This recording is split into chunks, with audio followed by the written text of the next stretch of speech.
Hello दोस्तों, नमस्कार। स्वागत है आपका आपके अपने चैनल विजिट एजुकेशन में। साथियों, यदि आप चैनल पर नए हैं तो चैनल को सब्सक्राइब कर लें और बेल आइकन को प्रेस कर लें, जिससे आपको नई वीडियोज़ की नोटिफिकेशन मिलते रहेंगे। साथियों, हम लोग कर रहे थे घटनाचक्र पॉइंटर सीरीज से आधुनिक भारत का इतिहास। आधुनिक भारत के इतिहास के बारे में पिछले 3 वीडियो में हम लोगों ने साथियों चर्चा किए थे। उसके आगे आज करेंगे भारतीय, जिसमें टॉपिक है भारतीय राष्ट्रीय कांग्रेस। चलिए साथियों, करते हैं। भारतीय राष्ट्रीय कांग्रेस की स्थापना की थी तो ये एलन एक्टोवियन ह्यूम, यानी ये वो ह्यूम ने की थी। भारतीय राष्ट्रीय कांग्रेस की संस्थापक एक असैनिक सेवक थे। भारतीय राष्ट्रीय कांग्रेस की स्थापना 1885 ईस्वी में हुई थी। भारतीय राष्ट्रीय कांग्रेस के प्रथम अधिवेशन में भाग लेने वाले प्रतिनिधियों की संख्या थी तो ये कितना थी, 72 थी। भारतीय राष्ट्रीय कांग्रेस का प्रथम अधिवेशन हुआ था तो ये मुंबई में हुआ था। नेक्स्ट साथियों, भारतीय राष्ट्रीय कांग्रेस के पहले अध्यक्ष थे तो ये व्योमेश चंद्र बनर्जी यानी WC बनर्जी थे। भारतीय राष्ट्रीय कांग्रेस का 1885 में महासचिव था तो ये वो AO ह्यूम थे। भारतीय राष्ट्रीय कांग्रेस की स्थापना के समय भारत का वायसराय था तो लॉर्ड डफरिन था। कांग्रेस को सूक्ष्मदर्शी अल्पसंख्यक जनता का प्रतिनिधि बताते हुए उसका मजाक उड़ाया था लॉर्ड डफरिन ने।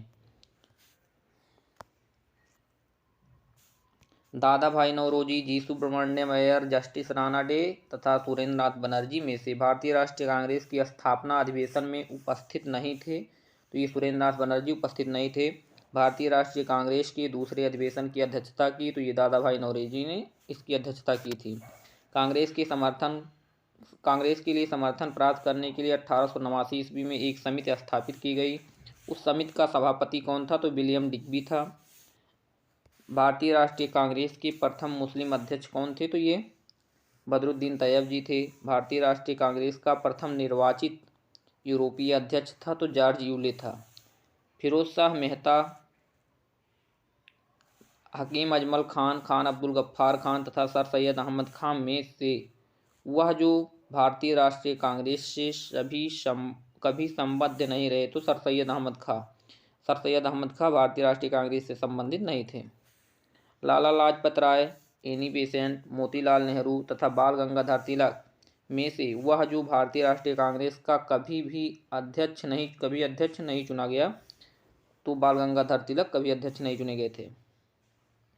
लाल, बाल और पाल त्रिगुट का व्यक्ति जो भारतीय राष्ट्रीय कांग्रेस का अध्यक्ष हुआ तो लाला लाजपत राय इसमें अध्यक्ष हुए थे।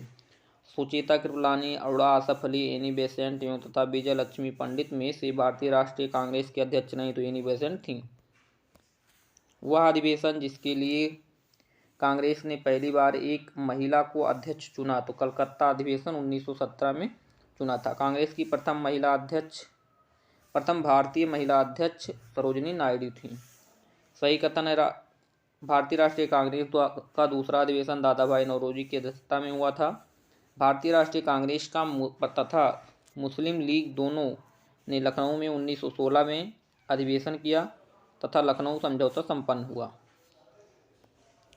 भारतीय राष्ट्रीय कांग्रेस का 27वां अधिवेशन हुआ था तो ये बांकीपुर में हुआ था। भारतीय राष्ट्रीय कांग्रेस का वह अधिवेशन जिसमें बाल गंगाधर तिलक ने अभियुक्त किया था स्वराज मेरा जन्म सिद्ध अधिकार है, मैं इसे लेकर रहूँगा, तो ये लखनऊ अधिवेशन 1916 में इन्होंने अभिव्यक्त किया था। सही कथन है। CR दास ने जब कांग्रेस के अध्यक्ष के रूप में कार्य किया वो जेल में थे।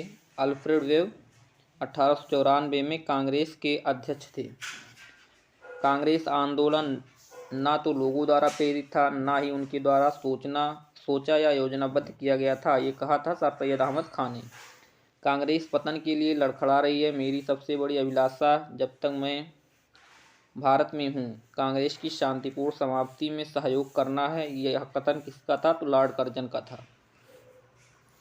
अध्यक्षीय संबोधन के समय जिस कांग्रेस अध्यक्ष ने हिंदी भाषा के लिए रोमन लिपि लागू करने की वकालत की थी वे थे तो सुभाष चंद्र बोस थे। वह स्वतंत्रता सेनानी जिन्होंने भारत के स्वातंत्र प्राप्ति के बाद सुझाव दिया था कि भारतीय राष्ट्रीय कांग्रेस को समाप्त कर दिया जाए तो महात्मा गांधी थे। अमृतसर के भारतीय राष्ट्रीय कांग्रेस अधिवेशन 1919 के प्रस्ताव के अनुसार महात्मा गांधी द्वारा कांग्रेस का नया संविधान लिखने के लिए उनके सहयोग हेतु चुना गया तो ये एनसी केलकर तथा IVN सेन थे। कांग्रेस के एक अधिवेशन में एक गवर्नर जनरल ने भाग लिया था। वह गवर्नर जनरल का अधिवेशन स्थल था तो लॉर्ड विलियम बेंटिंग मुंबई अधिवेशन 1915 था। भारतीय राष्ट्रीय कांग्रेस का वह अधिवेशन जिसकी अध्यक्षता C विजय राघवाचार्य ने की थी, ये नागपुर अधिवेशन 1920 में इसकी अध्यक्षता C विजय राघवाचार्य ने की थी। कांग्रेस ने पहली बार अपने भारतीय रियासतों के प्रति अपनी नीति घोषित की थी तो नागपुर अधिवेशन में 1922 में गया के इंडियन नेशनल कांग्रेस के अधिवेशन के अध्यक्ष थे तो चित्तरंजन दास थे। भारतीय राष्ट्रीय कांग्रेस के अध्यक्षों का सही क्रम है महात्मा गांधी, श्रीमती सरोजिनी नायडू, जवाहरलाल नेहरू और वल्लभ भाई पटेल। भारतीय राष्ट्रीय कांग्रेस का एकमात्र अधिवेशन जिसकी अध्यक्षता महात्मा गांधी द्वारा की गई थी तो ये बेलगांव अधिवेशन 1924 में महात्मा गांधी इसके अध्यक्ष थे। साथियों, अध्यक्ष दिया हुआ है भारतीय राष्ट्रीय कांग्रेस की सभाओं के स्थान। मोतीलाल नेहरू ने अमृतसर 1919 में कांग्रेस के अधिवेशन की अध्यक्षता की थी। सरोजिनी नायडू ने कानपुर 1925 में, डॉक्टर राजेंद्र प्रसाद मुंबई 1934 में, अबुल कलाम आज़ाद रामगढ़ अधिवेशन 1940 में अध्यक्षता की थी। भारतीय राष्ट्रीय कांग्रेस था वह अधिवेशन जिसमें जवाहरलाल नेहरू ने समाजवाद को भारत की समस्याओं को हल करने की कुंजी बताया तो लखनऊ अधिवेशन में उन्होंने कहा था। वर्ष 1938 के भारतीय राष्ट्रीय कांग्रेस के हरिपुरा अधिवेशन की अध्यक्षता किसने की तो सुभाष चंद्र बोस ने की थी। यहाँ सूची उनको सूची 2 से मिलाना है साथियों। कांग्रेस अध्यक्ष हैं अधिवेशन स्थान। Doctor M.A. अंसारी ये मद्रास अधिवेशन में अध्यक्षता की थी। पुरुषोत्तम दास टंडन नासिक में, सरोजिनी नायडू कानपुर में, सुभाष चंद्र बोस हरिपुरा में। लगातार 6 वर्ष तक भारतीय राष्ट्रीय कांग्रेस के अध्यक्ष थे तो ये अबुल कलाम आज़ाद थे। जब भारत स्वतंत्र हुआ उस समय कांग्रेस के अध्यक्ष थे तो JB कृपलानी थे। जनगण मन पहली बार गाया गया था तो भारतीय राष्ट्रीय कांग्रेस का कलकत्ता अधिवेशन 1911 ईस्वी में गाया गया था। भारतीय राष्ट्रीय कांग्रेस का अंतिम अधिवेशन जिसमें बाल गंगाधर तिलक ने भाग लिया था तो ये अमृतसर अधिवेशन 1919 में बाल गंगाधर तिलक ने भाग लिया था। कांग्रेस के गरम और नरम दल के बारे में साथियों देखेंगे। कांग्रेस के नरम दल के नेताओं के आंदोलन की पद्धति थी राजवा बंद आंदोलन था। वह आंदोलन जिसके कारण भारतीय राष्ट्रीय कांग्रेस का विभाजन हुआ। परिणाम स्वरूप नरम दल और गरम दल का उद्भव हुआ। स्वदेशी आंदोलन अधिकतर नरमपंथी नेता थे शहरी क्षेत्रों से। 1904 से लगातार भारत को स्वशासन देने पर बल दिया गया। दादा भाई नौरोजी ने कहा। बाल गंगाधर तिलक, मदन लाल, उधम सिंह तथा गोपाल कृष्ण गोखले में उग्रपंथी नहीं थे। गोपाल कृष्ण गोखले उग्रपंथी नहीं थे। भारतीय राष्ट्रीय कांग्रेस का प्रार्थना, याचना तथा विरोध की राजनीति करने का आरोप बाल गंगाधर तिलक ने किया था। कांग्रेस की प्रार्थना और याचना की नीति अंततोगत्वा समाप्त हो गई। बाल गंगाधर तिलक के नेतृत्व में समाप्त हुई।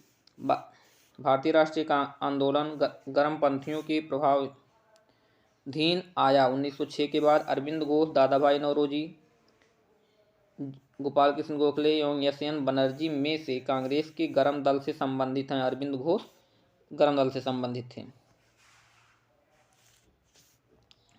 राष्ट्रीय आंदोलन में बाल गंगाधर तिलक, दादा भाई नौरोजी, MG रानाडे, गोपाल कृष्ण गोखले में से नरम दलीय के तौर पर नहीं जाना जाता। बाल गंगाधर तिलक को नरम दल के तौर पर नहीं जाता, ये गरम दल से संबंधित थे। शेर पंजाब के नाम से मशहूर था तो ये लाला लाजपत राय मशहूर थे। फिरोज शाह मेहता, दादा भाई नौरोजी, गोपाल कृष्ण गोखले तथा लाला लाजपत राय में से भारतीय राष्ट्रीय कांग्रेस की उदारवादियों से जुड़ा नहीं है तो ये लाला लाजपत राय उदारवादियों से नहीं जुड़े हैं। लाला लाजपत राय ने अपना राजनीतिक गुरु माना था तो ये किसको मानते, मैजनी को। गोपाल कृष्ण गोखले, बाल गंगाधर तिलक, A.O. ह्यूम एवं मदन मोहन मालवीय में मध्यम मागी नहीं था। बाल गंगाधर तिलक स्वदेशी के समर्थक थे तो अरविंद घोष थे। भारतीय शांति के जनक के रूप में जाना जाता है तो लोकमान्य तिलक को।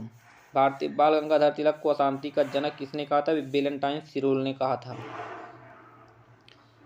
BG तिलक यानी बाल गंगाधर तिलक को सजा के पश्चात जिसने दया की वकालत की थी और कहा था कि संस्कृत के एक विद्वान के रूप में तिलक में मेरी दिलचस्पी है तो ये मैक्स मुलर ने 1908 में 6 वर्ष के कारावास की सजा स्वतंत्रता संग्राम के जिस उग्रवादी नेता को दी गई थी वह थे बाल गंगाधर तिलक।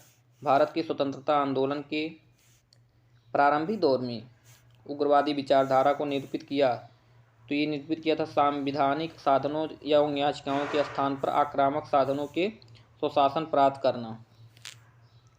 भारतीय मुसलमान सामान्य रूप से उग्रवादी आंदोलन की ओर आकर्षित नहीं हुए। इसका कारण था उग्रवादियों के हिंदू अतीत का राग अलापने की नीति।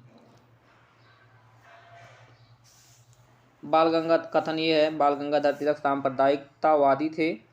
कथनार है, कारण आ रहा है इसका, उन्होंने धर्म का राजनैतिक अस्त्र के रूप में प्रयोग किया। ये गलत है लेकिन परंतु आर सही है। महाराष्ट्र में गणपति पर्व का श्री गणेश किया था तो बीजी तिलक बाल गंगाधर तिलक ने। वह व्यक्ति जिसने महाराष्ट्र की गणपति उत्सव का ऐसा कायाकल्प किया कि वह हर एक राष्ट्रीय उत्सव हो गया, उसका स्वरूप राजनैतिक हो गया, बाल गंगाधर तिलक। वह मुसलमान जिसने महात्मा गांधी के साथ बाल गंगाधर तिलक की अथी उठाई थी तो ये शौकत अली थे।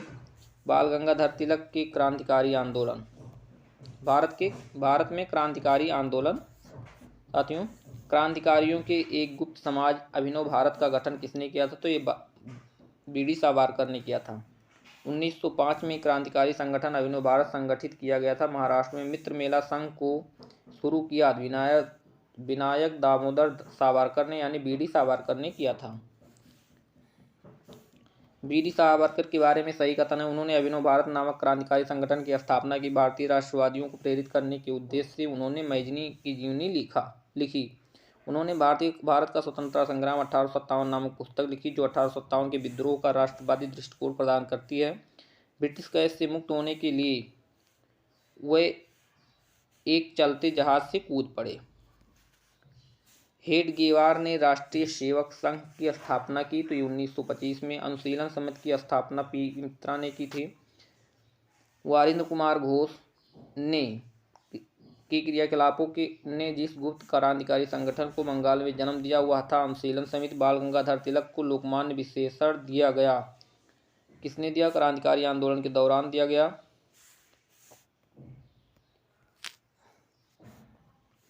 स्वतंत्रता आंदोलन के क्रांतिकारी आतंकवादियों के पहले महत्वपूर्ण साहसिक कार्य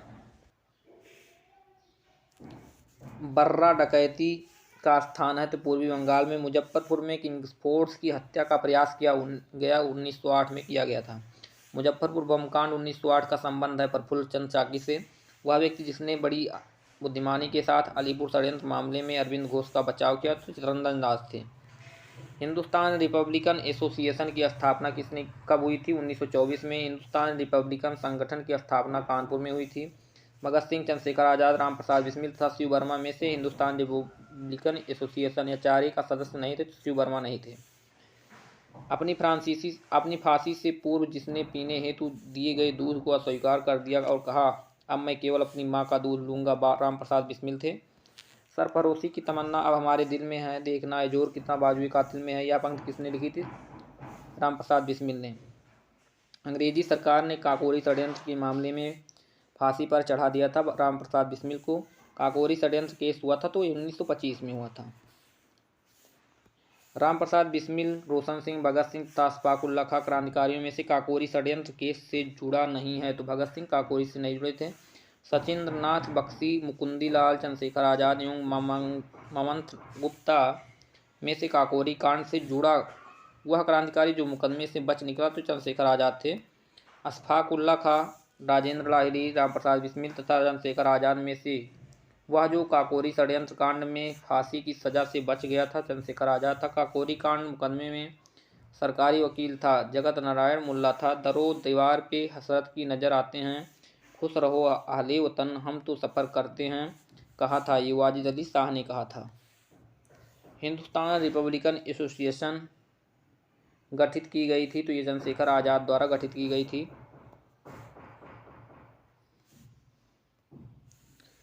बाहरी ब्रिटिश सरकार को सुनाने हेतु केंद्रीय विधानसभा में 8 अप्रैल 1929 को बम फेंका था भगत सिंह और बटुकेश्वर दत्त ने। हिंदुस्तान रिपब्लिकन एसोसिएशन के संस्थापक नेताओं में एक थे भगत सिंह। सचिन दास सन्याल द्वारा स्थापित हिंदुस्तान रिपब्लिकन एसोसिएशन का नाम बदलकर हिंदुस्तान सोशलिस्ट एसोसिएशन कर दिया गया। तो ये चंद्रशेखर आज़ाद के द्वारा कर दिया गया था। वर्ष 1928 में हिंदुस्तान सोशलिस्ट रिपब्लिकन एसोसिएशन की स्थापना हुई थी दिल्ली में। क्रांतिकारी चंद्रशेखर आज़ाद को अंग्रेजों ने मार डाला। मुठभेड़ में गोलियों से इंकलाब जिंदाबाद का नारा दिया भगत सिंह ने। भगत सिंह, राजगुरु तथा सुखदेव को फांसी दी गई। 23 मार्च 1931 को फांसी दी गई थी। वहावाद केस, जिसमें भगत सिंह, सुखदेव और राजगुरु को फांसी की सजा सुनाई, लाहौर षड्यंत्र केस के मामले में फांसी की सजा सुनाई थी।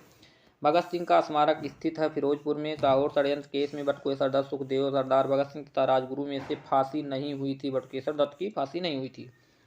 भारतीय स्वतंत्रता के लिए फांसी पाने वाले प्रथम रिकॉर्डेड मुस्लिम का नाम है अशफाकुल्ला खां। मुकदमों का सही क्रम है, पहले लाहौर मुकदमा, फिर कानपुर मुकदमा, काकोरी मुकदमा, मेरठ मुकदमा। हावड़ा षड्यंत्र प्रकरण 1910 ईस्वी में, विक्टोरिया षड्यंत्र प्रकरण 1914, लाहौर षड्यंत्र प्रकरण 1916 और 1930, काकोर षड्यंत्र प्रकरण 1925। मोहम्मद अहमद ये ढांगे, शौकत उस्मानी तथा नलिनी गुप्ता जिस षड्यंत्र के लिए कैद किए गए थे वह थे कानपुर बोल्शेविक षड्यंत्र कांड में। प्रसिद्ध चटगांव शस्त्राधार दांव आयोजित किया था। सूरसेन ने स्वतंत्रता के बाद सबसे कम आयु के शहीद थे। स्वतंत्रता संग्राम के सबसे कम आयु के शहीद थे तो खुदीराम बोस सबसे कम। अभिनव भारत नामक संस्था ये बी डी सावरकर द्वारा। अनुशीलन समिति की स्थापना हुई थी अरविंद घोष द्वारा। Ghadar party Lala Hardayal, Swaraj party C R Das. Abhinav Bharat से संस्थापक थे तो बी डी सावरकर थे। Mitra Mela B D Savarkar, Indian republican army association, Hindustan republican association SN Sanyal. Chittagong शस्त्र हमला ईश्वर सेन, काकोरी षड्यंत्र में रामप्रसाद बिस्मिल, लाहौर षड्यंत्र में जतिन दास, गदर पार्टी हरदयाल। जतिन दास जिस आरोप में बंदी बनाए गए थे वह था लाहौर षड्यंत्र में बंदी बनाए गए थे।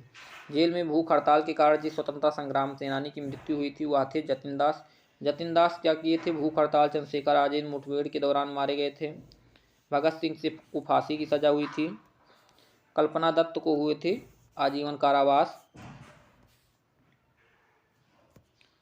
चटगांव आर्मरी रेड से संबंधित है कल्पना दत्त। अभिनव भारत से विनायक दामोदर सावरकर यानी बी डी सावरकर। अनुशीलन समिति से अरविंद घोष। कूका आंदोलन से गुरु राम सिंह। काकोरी केस में अभियुक्तों के बचाव हेतु एक समिति का गठन किया गया। गोविंद वल्लभ पंत की अध्यक्षता में किया गया था। रिवोल्ट ग्रुप से संस्थापक थे तो ये सूरसेन थे। हिंदुस्तान रिपब्लिकन एसोसिएशन के संस्थापक Ramprasad Bismil. Hindustan socialist Republican association के संस्थापक थे चंद्रशेखर आज़ाद। पंजाब नौजवान भारत सभा की स्थापना भगत सिंह के द्वारा की गई थी। अनुशीलन समिति न्यू नेशनलिस्ट पार्टी तथा इंडियन पैट्रियट एसोसिएशन में से क्रांतिकारी गतिविधियों में लिप्त संगठन था तो अभिनव भारत तथा अनुशीलन समिति था। निष्क्रिय विरोध के सिद्धांत का प्रतिपादन किसने किया था? अरविंद घोष ने। सही कथन के बारे में देखेंगे साथियों। सुभाष चंद्र बोस ने फॉरवर्ड ब्लॉक का गठन किया। Bhagat Singh Hindustan republican socialist association के संस्थापक में से एक थे। रामप्रसाद बिस्मिल, राजेंद्र लाहिड़ी, रोशन सिंह तथा अशफाकुल्ला खां में से वह क्रांतिकारी जिसकी फांसी गोरखपुर जेल में हुई थी तो ये रामप्रसाद बिस्मिल की हुई थी। फिरोज शाह मेहता, गोपाल कृष्ण गोखले एवं बिपिन चंद्र पाल में से वह जो एक उग्रवादी थे ये बिपिन चंद्र पाल थे।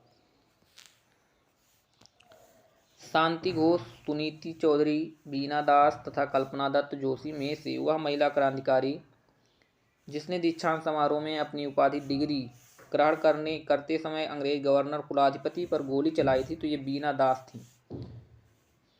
आलोचना और स्वतंत्र चिंतन एक क्रांतिकारी की दो विशेषताएं हैं कहा था ये भगत सिंह ने कहा था। अगर साथियों ये वीडियो आपको पसंद आया हो तो लाइक शेयर सब्सक्राइब जरूर करें और अपने दोस्तों के साथ शेयर करें। धन्यवाद।